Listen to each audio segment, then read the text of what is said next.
we are in. Okay, we can start. So sorry, we are a couple of minutes late for coming. We are quite fortunate to have David. And next week, focusing on actually human resource, right?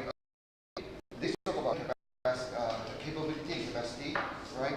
Next week, the head of director, human resource director for IDA is going to be here. His name is Yin Ching. He's going to talk about actually matching human capacity and resources to a startup, right? So these 2 weeks, we're going to talk about really manpower, human capacity, human capability, and I don't want to steal the thunder away from David. David is actually has been talking about this topic for quite a while. 12 years. And we were friends slightly more than 12 years. Don't say how many years. Slightly more than 12 years. And David has been actually researching in this particular field for as long as I actually know you, right? Since the old days, right? And I think he will give us a view on what it takes, right, to be holistic in terms of an individual, in terms of skill and capacity. All right. So without further ado, let me introduce David. Thank you, Chuck. All right. Good afternoon, gentlemen.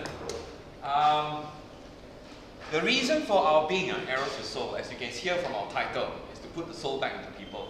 So how do we put the soul back into people? Is to first remove the tyranny of fear, and then inoculate people, all right, with the blessedness of hope.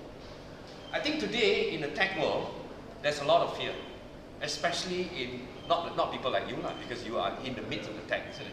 Right in the middle. But for the common worker out in the marketplace, okay, the disruption of tech, it's terrible. You can't just even imagine what it's going to be for the people when Uber goes digital, as in they start to have electric cars. Now there's a fallback for retrenched PMETs, all right, to drive for a time being and earn money, a decent money, not a lot of money. In fact, it's just enough to survive basically in Singapore, all right. But when it goes autonomous, what happens? So we want to remove the tyranny of fear from individuals, because sometimes organizations themselves are a bit too big. So you want to make a little bit of correction here and there. It's all right. So it's easier to deal with people. So how do we prepare people for the future? All right. That's why we call it crossing the tech Rubicon. There's a lot of narratives and platitudes about, you know, change and tech and what tech is doing to us. You know, a lot of things people are talking about disruptions, but nobody is quite talking about how does the individual respond. How does an individual flourish and not survive? Like I said before many times, we are, if you believe in creation, that we are the epitome, all right, of God's creation, or highest evolved. So if H1N1 virus, which is a singular organism, survives to thrive, why is the highest order of nature surviving? Have we got it upside down? So indeed, we're not supposed to survive, but actually to thrive. So there are a lot of questions that confound us, and where are we right now? We are at the Rubicon. Just a little history about Rubicon. In 49 BC, Julius Caesar decided that he wants to disobey the Roman Senate and go ahead and enter into Italy. All right? And doing that means that the soldiers that follow him is a capital offense. He will be hanged or killed because it's a capital offense to go against the Roman Senate. But he went against anyway. And he burned all the ships and crossed the Rubicon River. What's that mean? It means it's a point of no return. So we are at the crux of human history and society where there's a point of no return. But how many people know that? How many people know that? They're just continually just from Uber driver, after retrenched Uber driver, then after Uber driver, just hope for the best. That some way, someday, they're going to get a job. Are we preparing these people? The fact is, not enough. All right? So we want to empower people to cross the chasm, the tech chasm, with hope. So, first question. like I asked, because there are illuminaries here, what is technology? I'm looking for insights, so don't give me academic answers. So I'm looking for insights. What is technology? Anyone? Just share with me, please. Tiru, you are very technical. What is technology? Anything that enables you to do things better. Okay, do things better. All right, enabler, right? Enabler. Any more? Any more? Just tools. Tools. Interesting. Any more? Yes, sir. Joe. Simplifies our lives. Simplify our lives. Are our lives any simpler today? We take a look at the general population. Make them less complex. Less complex. Huh? Are our lives any less complex? Or has it actually got worse? People cannot do simple things of feeding their family or earning a decent amount of keep, isn't it? So what is it then? What is technology then? Is it a curse or a blessing? Can you see or not? Nobody is asking this question. Everybody thinks that technology is a curse. But then we have techie guys here that thinks that technology is everything and everything. So where can we come to a deeper understanding of how it impacts lives? First thing, technology has a spectrum. Okay? So you have the bad spectrum, which is a disruptor. And the good spectrum is an enabler, a tool. Alright? To me, technology is a great leveler. No time in history of mankind has anything, a phenomenon like this happen, where a young boy, 14 years old, who's a whiz on the internet, can create an airline just from the internet. Where if there's anything that you want to know, 3 buttons, pop, enter, you know. Since when it was like this? I remember when I was young, I entered National Library. I want to find a book. You can see the catalogue, the library catalogue. Have you all seen that before? Those of you who are Gen Y, you have never seen it. Huh? It's like medicine chest in the Chinese pharmacy. Okay? You're going to pull out a smelly cards, whole row of smelly cards, dirty and soiled, and then you're going to look under author's name, author's letters, alright? And then you find which street, which what. Then you go and find the book. Today, 3 taps on the computer, you got your answers. So it's a great leveler. So it disrupts organization, it disrupts what do you call? Sorry? Process flow. Process flow, everything. But on the other scale of technology, what are we seeing today? The last 50 years was technology boom, right? 1980s, not 50 years, since 1980s. Technology boom. Let's look at the costs, social costs. Why do we have phenomena like Donald Trump? Why do we have phenomena like Brexit? Can anybody draw the links? It's actually the direct result, all right, of the ills of technology. So what is it doing to people? Very simple. Few getting more, most getting less. So the Gini coefficients of countries that are heavy and steep in technology, what happens? It's getting very, very lopsided. So a few people controls a whole bunch of economy. Take a look at Hong Kong. People are struggling doing legacy jobs like a cashier in a supermarket. 42 years old, 1 child, cannot make ends meet, living in a coffin hole, 150 square feet. And you have the likes of Li Ka-shing, Hutchinson Whampoa, all right? That is multiplying on an exponential scale, controlling a huge amount of the economy. And the general masses are suffering. Now what's happening? So has technology enabled a disparity in Gini coefficient? A disparity in how people make money and earn money and have a decent life? Now think very carefully, guys. At one point in history, at the start of Industrial Revolution, capital needed labor. Capital needed labor. So when there's a good mix of capital and labor, value was produced. And at that time, labor was compensated very fairly. And that's how the rise of middle class. And middle class basically moved the economy because they consume. Okay? So now you have capital, lots of capital. Labor is losing its relevance. Why? Because with AI and robotics, I can easily replace an Uber driver with the automatic car. So when people who control the capital now diminish labor and actually commoditize labor, I don't need you anymore. There's no more fair exchange. So what happens? Labor will just have to accept lower and lower and lower remuneration for more and more and more and more work. So is it tenable? The society implications, the economic implications, and definitely the political implications of technology. Is it tenable? Is it sustainable? Brexit is one, Trump is two. You answer the question. Okay? So I think it's important that today we empower individuals. Organizations sometimes are too huge. Right?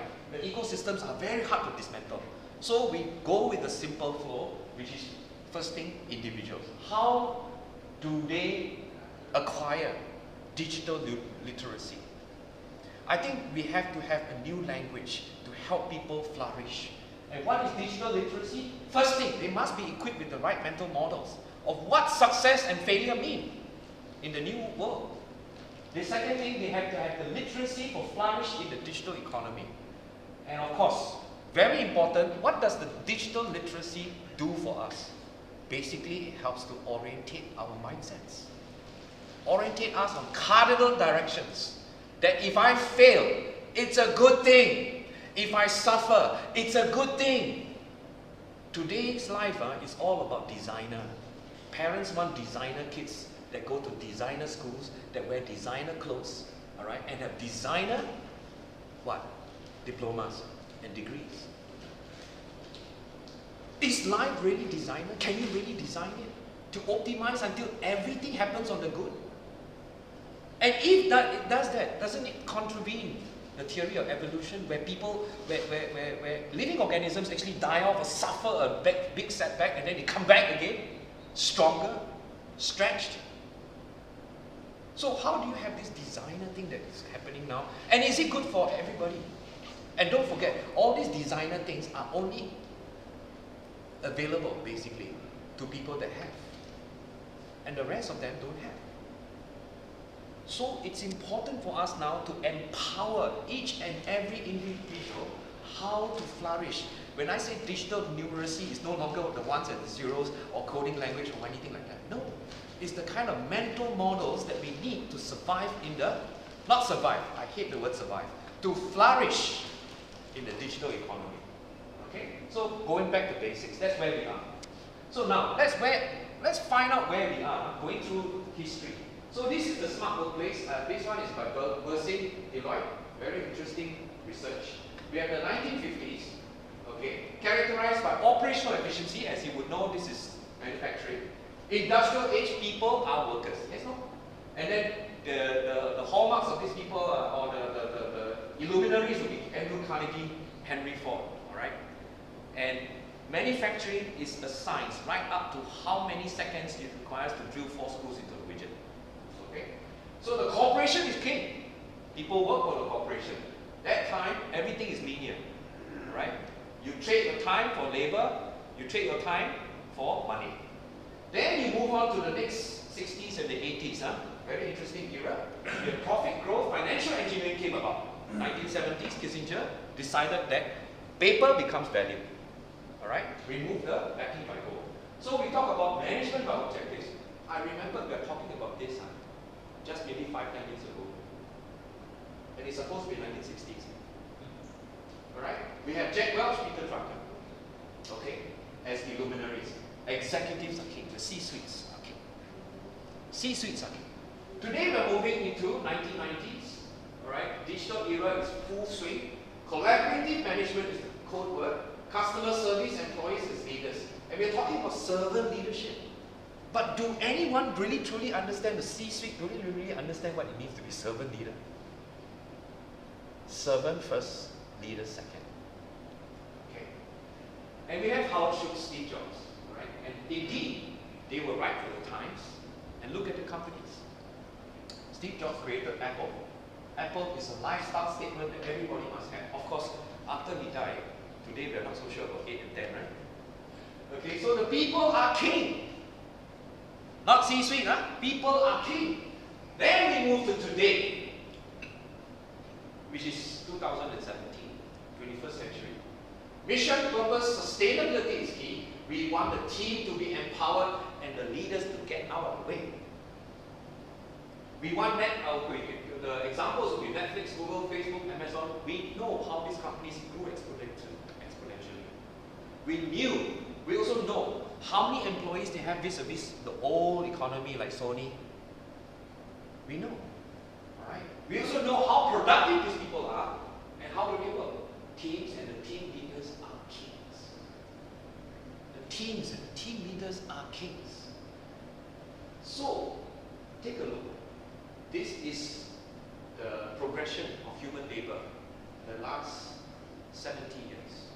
A lot has changed. Now, you think carefully where leadership is. Let's start with Singapore. Are we here yet? Here yet? Or even here yet? Now, it's shocking, guys. We are supposed to be first world. We're going to be a smart nation. I cannot deny the fact that a lot of things are still at dinosaur age. And how are the people going to respond? Very simple. They come out to the real world, which is the 21st century, 2017. Their relatives are all losing their jobs. Their children, after studying so much, paid so much for university education, cannot find jobs. This is their now reality. And their cost of living has increased so high, not just Singapore, everywhere around the world. Cost of living so high that nothing is ever sustainable. So there's no more savings. Forget even the word retirement. It only exists for 40 years and one generation of people. Today, no more. Unless, of course, you become the technology controller. Alright? So, their reality as they step out of work is this. And when they go back to work, what are they going through? Back to the 60s.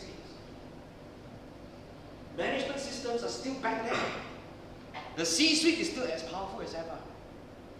And since when, ask yourself a question, since when has any organization designed something that benefits the employees? Or, more the narrative would be, benefit the corporate, isn't it? So the language and the questions we ask have to change, and this is the truth. As much as it may not be popular. So three very important questions as we move into the tech world, alright? How long will the leaders hold back the future? How long will the leaders hold back the future? We've been asking all the wrong questions. What can you do for the country? Right? The very famous quote by John F. Kennedy. Ask not what the country can do for you, but what you can do for the country. Today, the narrative has turned around. You want the best employees. You want to attract the millennials. You have to ask, what can the company do for me? The question has to be reversed. Now, the problem is, many of these people are not rising up to the plate. Alright? They are not stepping up to ask this kind of question. So they just they just let the job scope define them. They let dinosaur management practices define them. And they say, never mind, as long as I get a salary. This is not right to flourish in the new economy. No way. And the future of work now is personal. How do I want to give you an example? Let me just give you the example first. Then I'll try to relate that because I'm a bit all over the place now. Now, I was just helping a friend do copywriting and strategic unique selling proposition for a company. It's a chicken farm. So we were stuck on a tagline. She was saying, fresh food tastes best, la la la. I said, hello, that's very pedestrian. Can we do something that's more or not? That really gives people a vision, not only the customers a vision, but also the corporates and everyone in the corporate, from the farmers to the chicken shit people who remove the chicken shit to the CEO, a same common purpose. So she said, okay, tell me what's your idea. I said, I just had a brainwave. I want the chickens to be happy. Really, I want the chickens to be happy. So I said, why don't we call the tagline, Happy Chickens, Tastier Chickens? Now, what do I mean by happy chickens? What do I mean by happy chickens?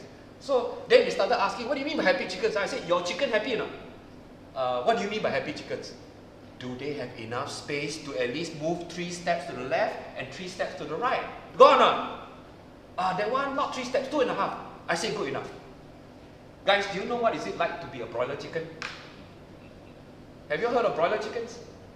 Broiler chickens are kept side to side, alright? Fed on a very high fat diet, growth hormones, such that in 30 days they achieve the harvested weight. You know the problem with broiler chickens? Because they have no room to move, their legs are very, very weak. And then because they eat so much, the chest is so huge because breast meat now, right? Everybody wants breast meat, right? The chest is so huge, they are almost tipping over.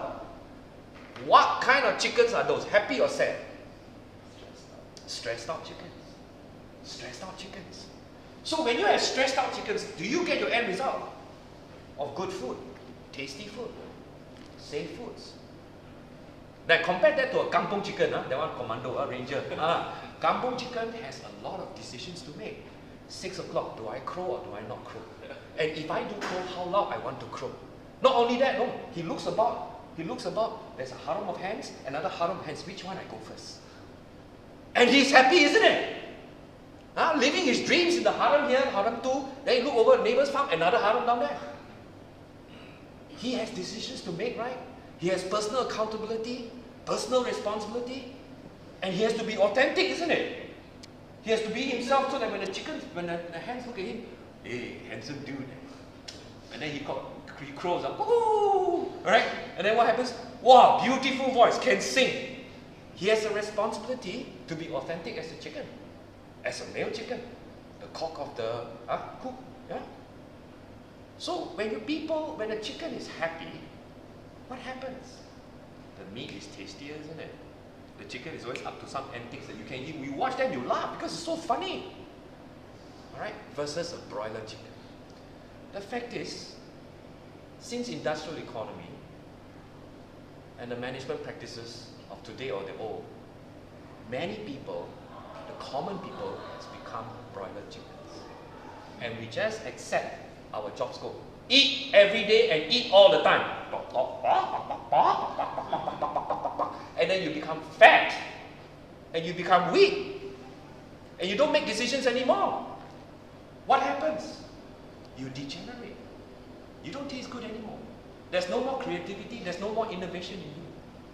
So, the way of the future is to teach people how future of work is now personal, that authenticity is important. You become you, alright?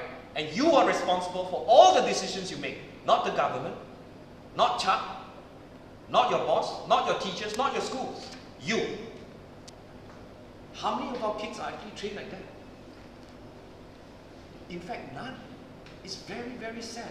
Then are we ready for the future? No. We are just ready to go to the slaughterhouse. Fat and cannot walk. And very dutiful. Eating and eating all day. Because that's my job description.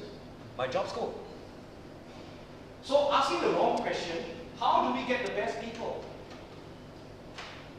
What the company can do for me today, the best employees are saying, what can the company do for me to help me achieve my goals, of which I otherwise would not be able to do alone?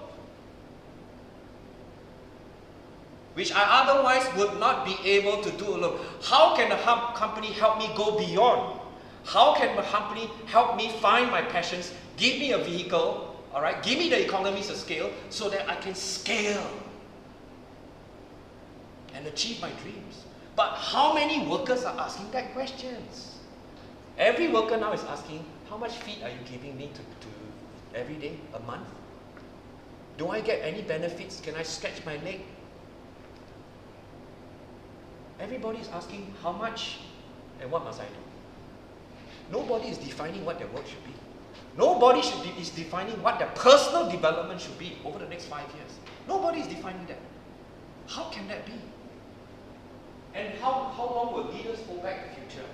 You see, as with all economies throughout the history of mankind, there's always self-interest comes first. Alright? So do I maintain status quo? or risk myself, all right, to be courageous, to do things differently? Can I get out of KPIs and talk about human engagement? KPIs are two-dimensional. A human capacity is how many dimensions? You decide. If you haven't thought of it, think about it. KPIs are two-dimensional.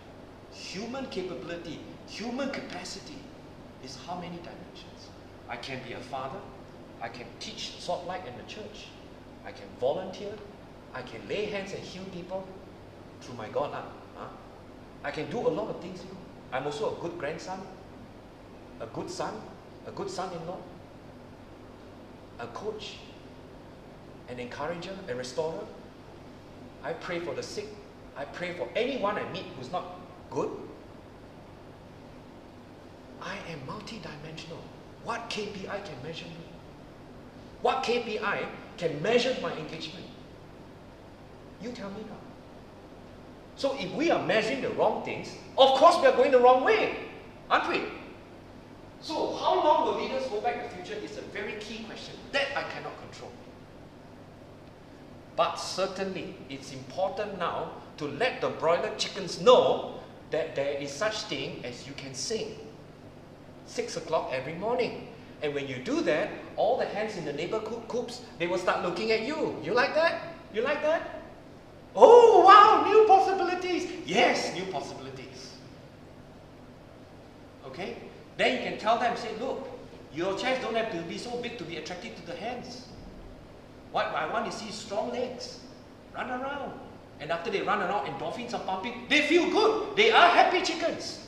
And if they are happy chickens, do you think they'll be creative and innovative? I'm sure they are. So let's move on. So the rules of the game has changed. Companies know it. Some leaders know it. Alright? But the sad truth is all the broiler chickens still don't know. The rules of the game has changed. Of course, people like yourselves who are in the thick of tech, you would know. Right? So we always approach problems with a very systemic outlook. Why? Because it's important. It's not good to just window dress. When you want to change, you don't change your clothes because you're still smelly inside. Right? You change your clothes, you think you're going to have a new outlook. It's not enough. You have to have the inside-out transformation. So how do we do that? We take a look at the iceberg model. Alright? First, we talk about what's happening outside. Then after, the patterns of behavior that's responding to the events outside. Okay? So let's take a look at what's happening in Singapore. Events outside, retrenchment of PMETs. Alright, we have a problem of graduates finding jobs because they are a bit irrelevant. Alright, so what are the patterns of behavior? More skills upgrading. Correct or not? Now, how many skills can you upgrade before you lose your obsolescence again? How does it really help you in the long term? It doesn't. Skills at the base level where we talk about competence pays nothing. It only keeps you relevant only for a short time before the goalposts start to shift again. Then you need to reskill again. Have you heard, in the days of old, a barber is a barber and becomes a hairdresser, alright, and becomes a hair artist. And as he moves up the vocational chain, after years of practice and doing the same things and of course innovating, alright, he starts to command a higher and higher premium. If you just know how to cut hair, you are skillful, but you are at base level. So it's not good enough to have skills. You have to move yourself from low-level skills, which is competence, alright, which is the rage of today, towards expert skills, towards artisan skills. Then you start to command a premium. So that the skills, learning of upgrading of skills, I think is heading the wrong way because you're not going to solve the problem at its roots.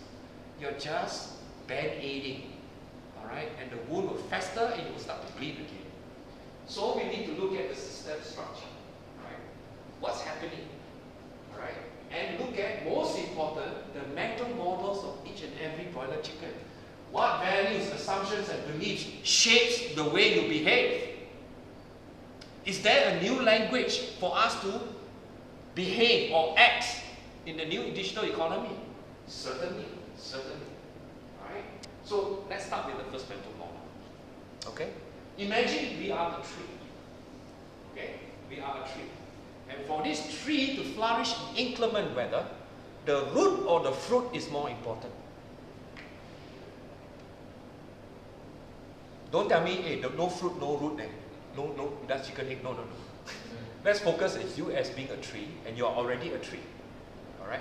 To flourish in this age of disruption, tell me, the root or the fruit is more important? Come on.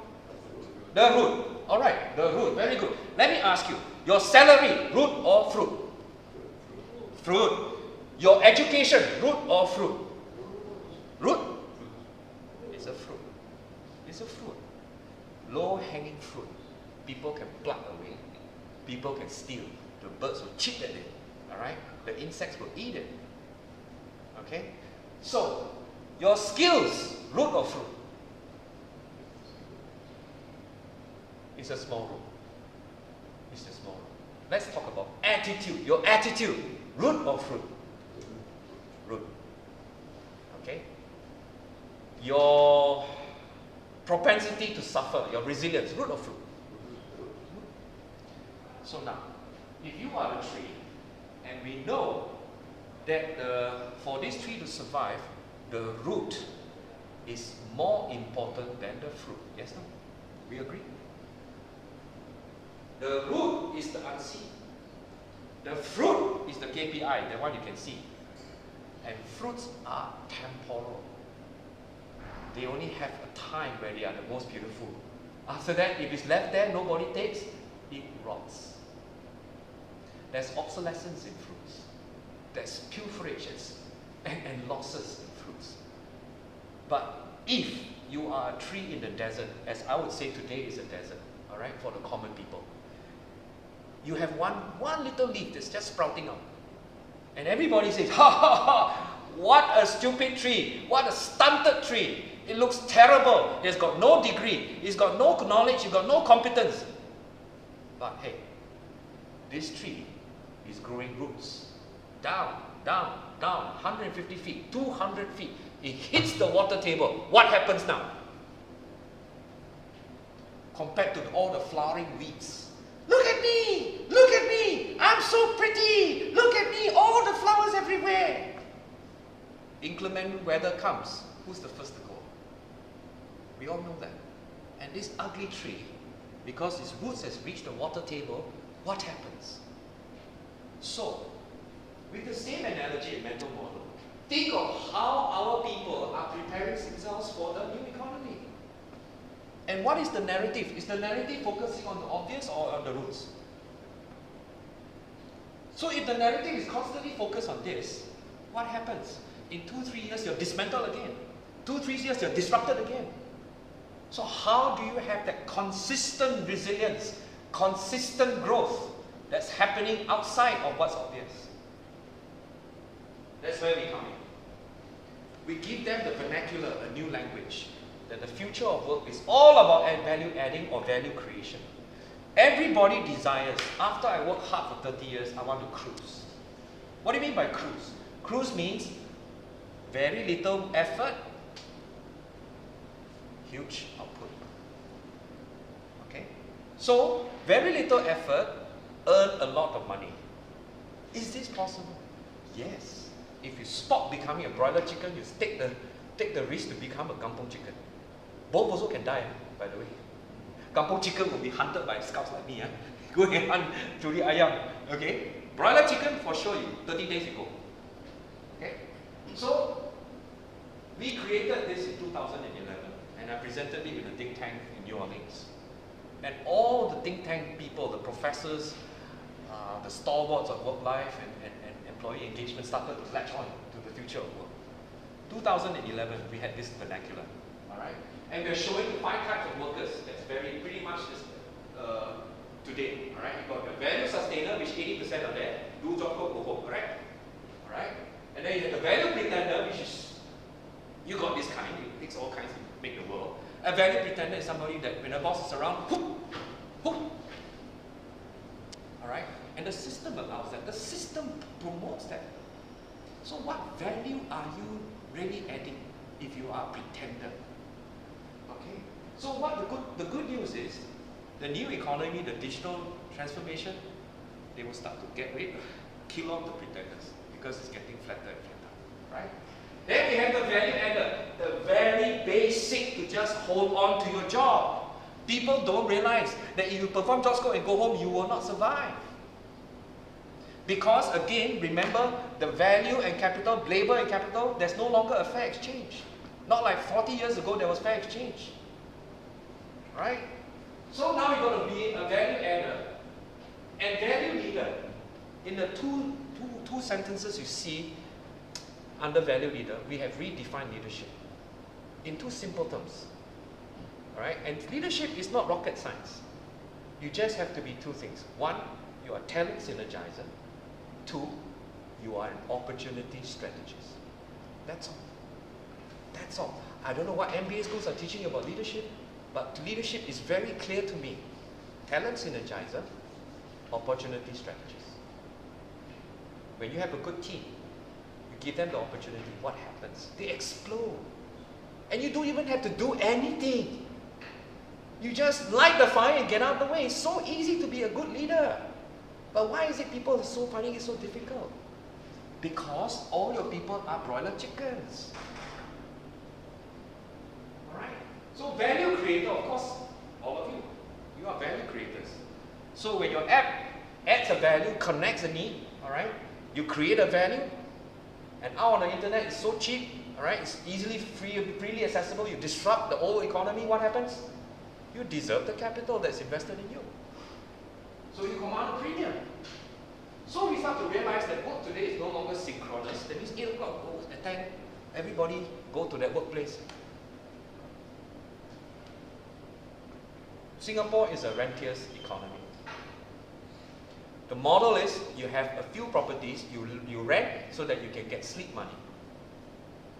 In a rentier's economy, do you value any add? Do you add any value? Zero production but still get a lot of money, right? Okay. So rentier's economy is not correct. Alright? So our mindsets are all about renters, you know. I mean, own house, right? So that you can rent, right? Don't waste your time. Okay? The market actually is cooked up so high now that you go in, you'll be carrying that cross for the rest of your life plus 2 more lifetimes. The real value of the property, you know? It's difficult to define, right? Today there's so much information and not sure which information is right or wrong. So things are no longer linear. We are talking about value adding and creation. Job scope is for machines, not you, for those robots under AI algorithms. You are a flourishing kampung chicken. Agency versus employment. Can you see now? When you are employment, do you know the authenticity is required is a lot less? You know, we have a lot of people transiting after 30 years in the military. They come out as colonels and then they join the marketplace. You know how scary is that prospect? Because after 30 years, what is the ultimate result to a person? You are institutionalized. What does institutionalized mean? You cannot function without the institution telling you what to do. Your identity, your name card, your uniform, your everything, your rank is tied to the institution. Without it, when you strip it all off, you become naked. And they cannot deal with the nakedness. It's a very stressful time for them. So that's what happens. So when you talk about agency and employment, there's a distinct difference. Agency, you're responsible for your own profit and loss. You don't work, you got no food on the table. And then you also will start to put a price tag on your head. If I work for 1 hour, I've been working for 1 hour for $20 for the last 5 years. Time to upgrade.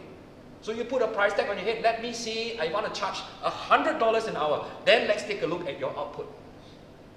Compare that globally across people who are doing the same things. Are they charging $100 an hour? If those that are charging $100 an hour, what are the kind of outputs and quality that they're coming? See, this is a personal responsibility that you have to start managing your own worth. And this is, new economy is all about this, not what the boss tell you. Sure, you say, David, I'm still in a system that I have to do my job scope and go home. Then I ask you, how many percent of your time is spent value adding versus doing your job scope? Second thing I ask you, do you have any discretionary projects that you are doing right now that's beyond your job scope? Are you volunteering for things that you are passionate about within the organization and using the organizations as a platform to test and test and test your ideas? Then they say, no, I'm doing my job going home, I'm already very busy. Then I say, goodbye. You are broiler chicken. Okay? So we talk about premium for value, not time, talent liquidity. Talent is all over the world. And with the internet, I can access talent for so much cheaper than what I used to do. I can give you an example. When I started work, I was in Asia Pacific Breweries. When they do a branding, they do a logo, the designer can charge up to $10,000 for one logo. That was in the late 80s, early 1990s. The designer was branded. Okay, so the logo was branded. All right.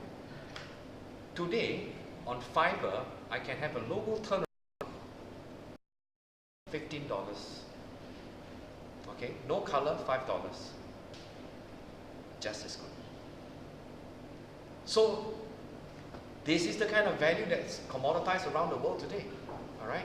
So we are on a constant pressure to create, to rise above competence into artistry. Otherwise, you can never command a premium. So now we realize that people are interdependent, and our schools teaching our kids to be relational. Interdependence is the first prerequisite is you have to be relational orientation. That means if there's something that I can not do alone, I will not do alone, because two is better than one. Our exam system is all about you performing, regurgitating and performing. Network knowledge G. Okay. So,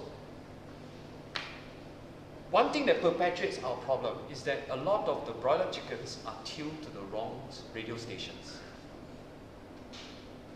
They are tuned to the common radio station is what? The new world is here. You guys will get retrenched. You will not have a job. Cost of living is going up, so you better retrain. More skills, more skills, more skills. Your industry is failing. Change healthcare. This is the common refrain. The stations that is constantly blaring, isn't it? And then people are confused. Okay, I know the new economy is on me. I'm going to lose my job soon. My burn rate is 7,000 a month. If I accept 3,000, I will accept lah. I'm hand to mouth. Then they hear all this, reskill, reskill, reskill. Do you even think they know what to do? First thing you have to explore is that tell them that your fears are unfounded. There will be 10 years of hard life from now on. The moment now till you lose your job. Practical advice, stop spending money, cut down on your costs, all right? Be prepared. Save for 6 months of unemployment. All the unnecessary things, cut down. Reduce your burn rate to almost survival situation. Train your children. Train yourself for another 5 years of hard time while you reinvent yourself. Then we teach them the digital literacy. How do I reinvent myself? Not just shouting, the world is changing, you all must change, How? How to change? What mental models do I adopt? How does it affect personally? So what radio stations are you tuning to? So, guys, let me give you my example now. 12 years ago, before I started Arrows of Soul, I said, look, I can tune into experts and professors with research paper and research paper after research paper. Okay? And then I realized, 1 year coffee is good, another year coffee is bad, another year coffee is good, another year coffee is bad. So, hey, hello, 7 years coffee good, coffee bad, coffee good. What is it really? I love coffee and I drink it anyhow. And I don't care what professors say, good or bad, I drink it.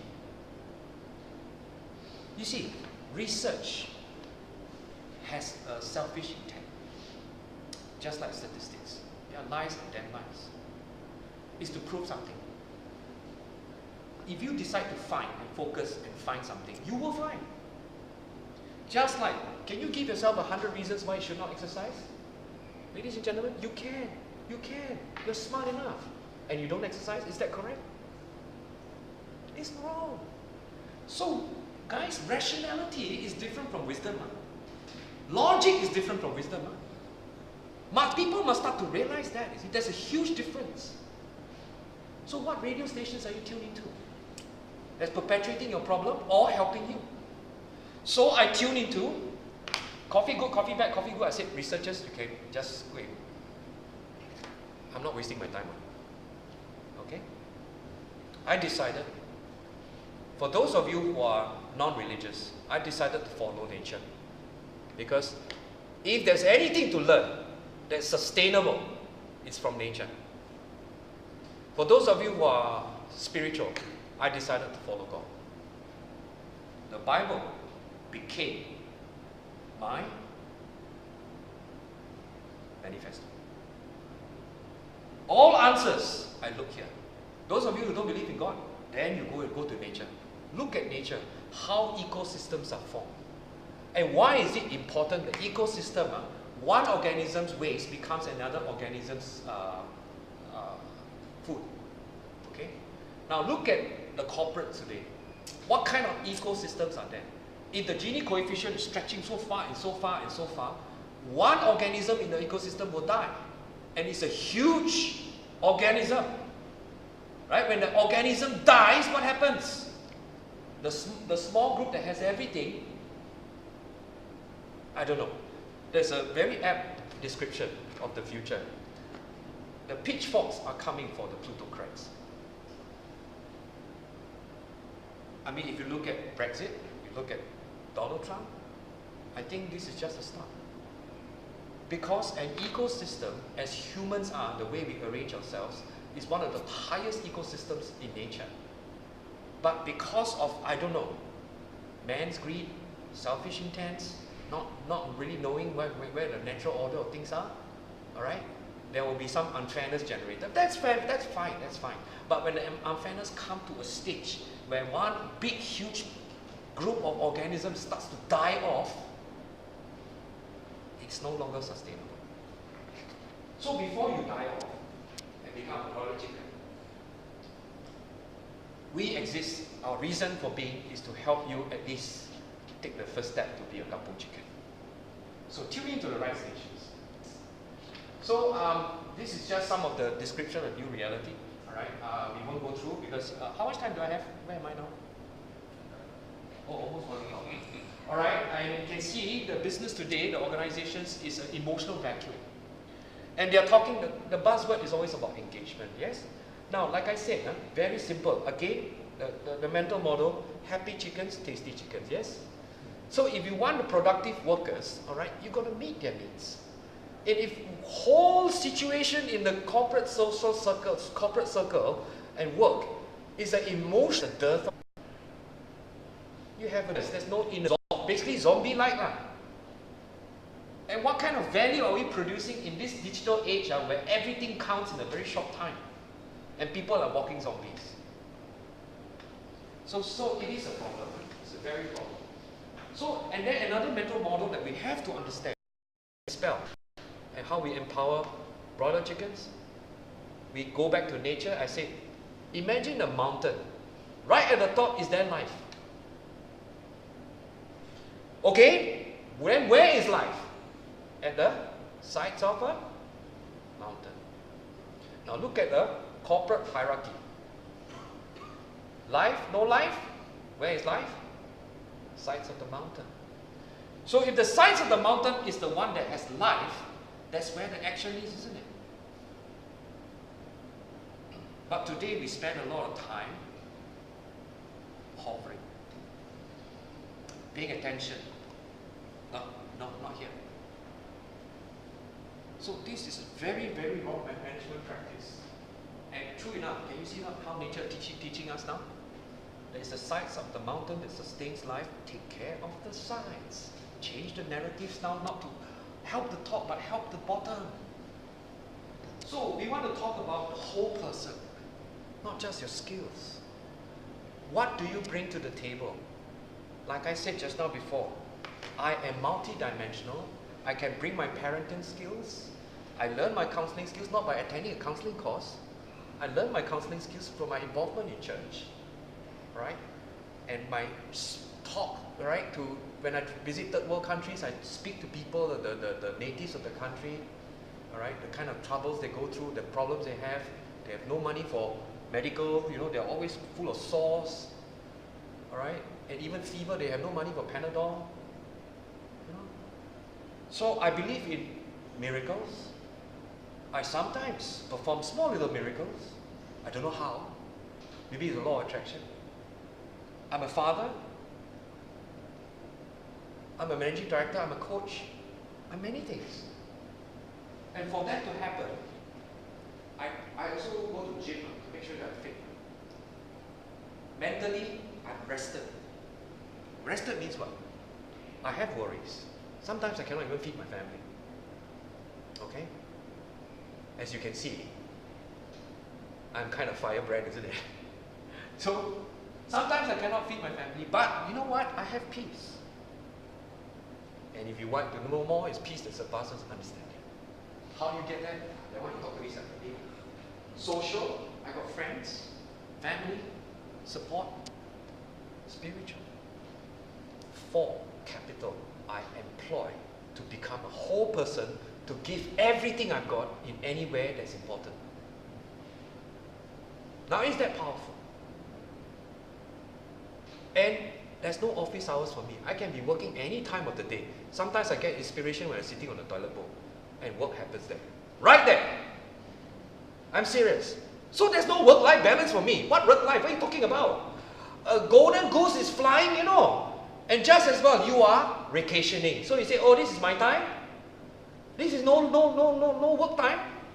Golden goose of work idea is coming to you. For 5 years you have been in the desert, you got nothing. So now golden goose fly over on the lay golden egg. You say, no, don't want the golden egg because it's my time, vacation time. You see, when you're tuned in the wrong radio station, your behavior is all wrong.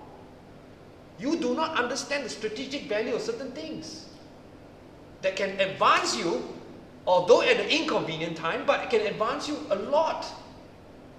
That's the problem with broiler chickens.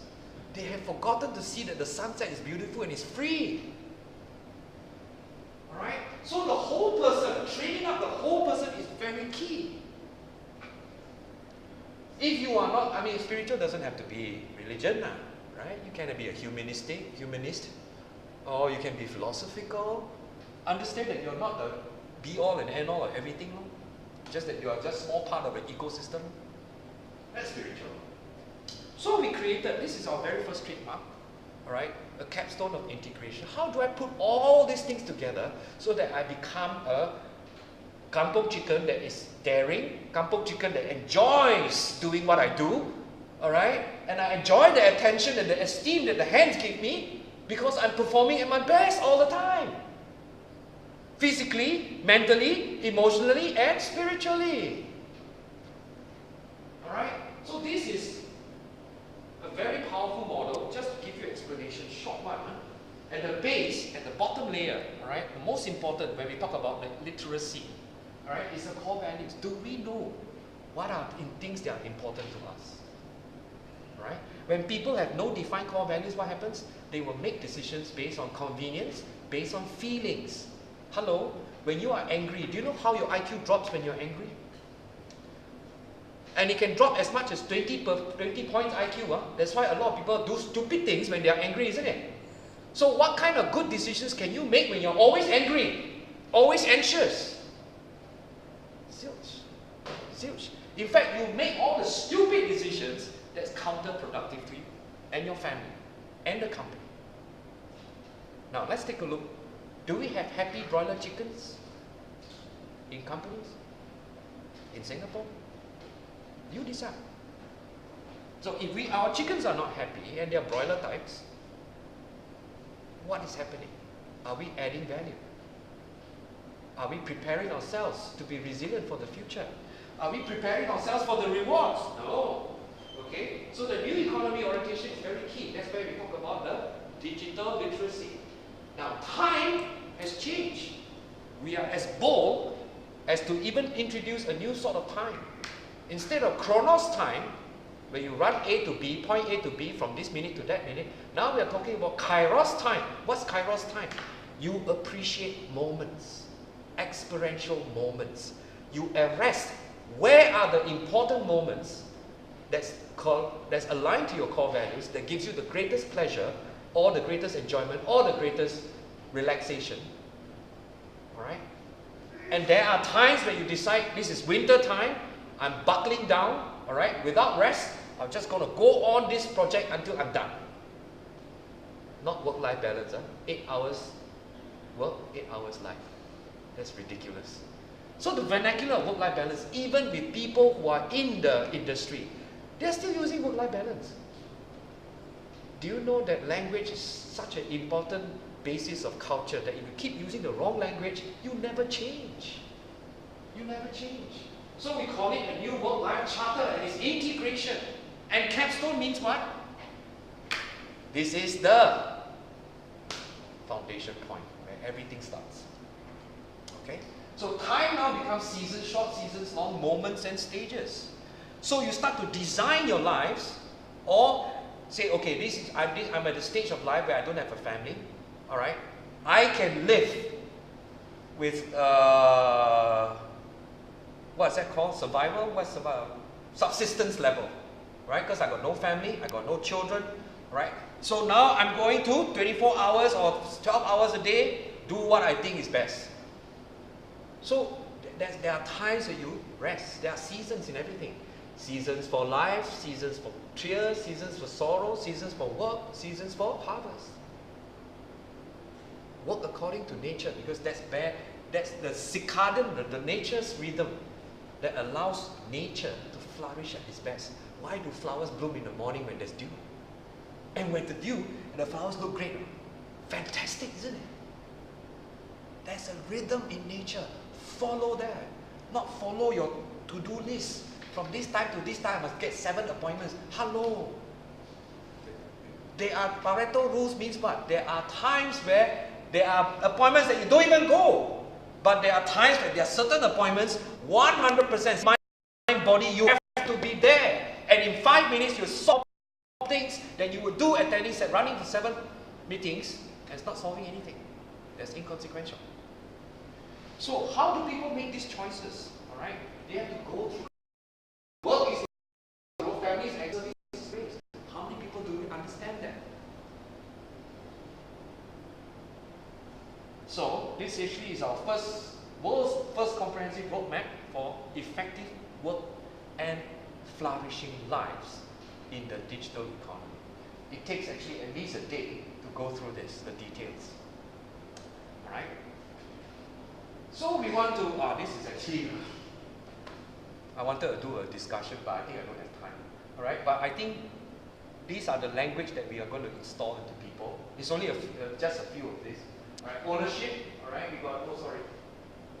we have ownership, relationships, the soul, wisdom, talent, fun, value. Do you hear any of these words blasting in the radio broadcast today? Very few. So we are not going the right direction. Okay? When I say fun kairos, happy chickens, tasty chickens. So work now should be fun, so that we generate all the positive emotions, isn't it? And positive emotions gives us a lot of endorphins, right? Enable us to do a lot of other things. When you have fun, you can take a lot of stress. This is the additional benefit of fun. So are we having fun when all companies are emotional vacuum chambers? So there's no fun. Okay. So ladies and gentlemen, I'm done. It's a new beginning, it's a Rubicon's point.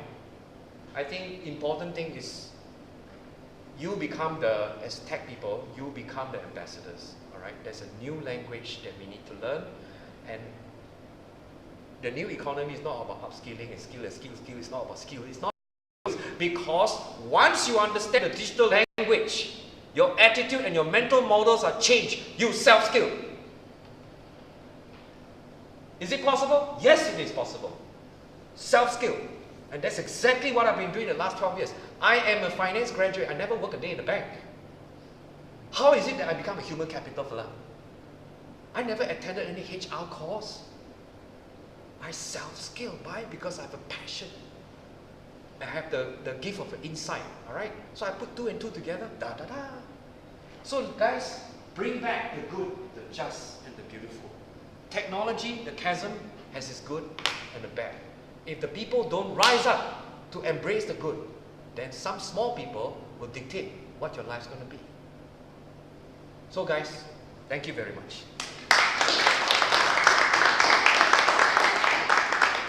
Okay. I quite have time for just only one question. Yes, sir. Right. Anyone has any question? I want to make some comment. Yes, Bill. Maybe Comments are welcome. Yeah, I think it's really, I mean, you spoke with passion and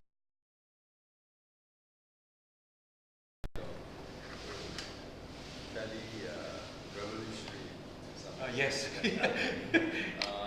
if you go back to that chart Yes. of the various stages of development, whether it's company or country. Yes, okay, I know which one. I just thought that, you know, it is, This one? yeah, where we are. I think we have all that, whether it is in country or even the types of company, because we can, let's say in Singapore, Yeah. the companies that belong to each of those categories, whether you are already hierarchical, Yes. leadership, Yes. level of teams. So I don't think that, you know, you have only one model at any one time, right? That's Thank you, Bill, for your perspective. That's absolutely correct. Yeah. I missed that out. and even for a country. Yes. I It's a mean, mix. including- Yeah, it's a mix. That's my second point is, I think we have, you know, people who are combat chickens, kampong chickens, or even fighting cocks. They all exist, and I think that you need all of them in a company. Yeah, Because certainly. I don't think that you can. Not everybody can Yeah, be. can make them all kampong chickens Yes. and so on. Yes. So how they become that, or how, I think sometimes they are that, you know, they're born that, and it may not be easy to change them. That's right. And then you need all these people because you need Yes, people correct. with You different cannot have values. everybody running the show. Exactly. Yeah. Bill, I appreciate what you just said. I think it's important even for people who follow to follow intelligently. Right. Because we are talking again now about how people can reinvent themselves to be adding more value. Yeah. So even a worker who's very basic and just doing his a janitor, so to speak, Yeah. they can add tremendous value. Sure. You know, and stay as a janitor. Yeah. You know, and And then my last point is, I think it goes back to our education system, right? Because as you mentioned, we are taught to ace exams, yeah, you know, taught to repeat what we learn. yeah. So, you know, I've seen some new experimental models Yes. where the teaching is not to impart knowledge, That's right. is to come together as a team and say, here's a problem, Yeah, how can solve you it. solve it? All right. So what it requires is inquisitiveness, Yep.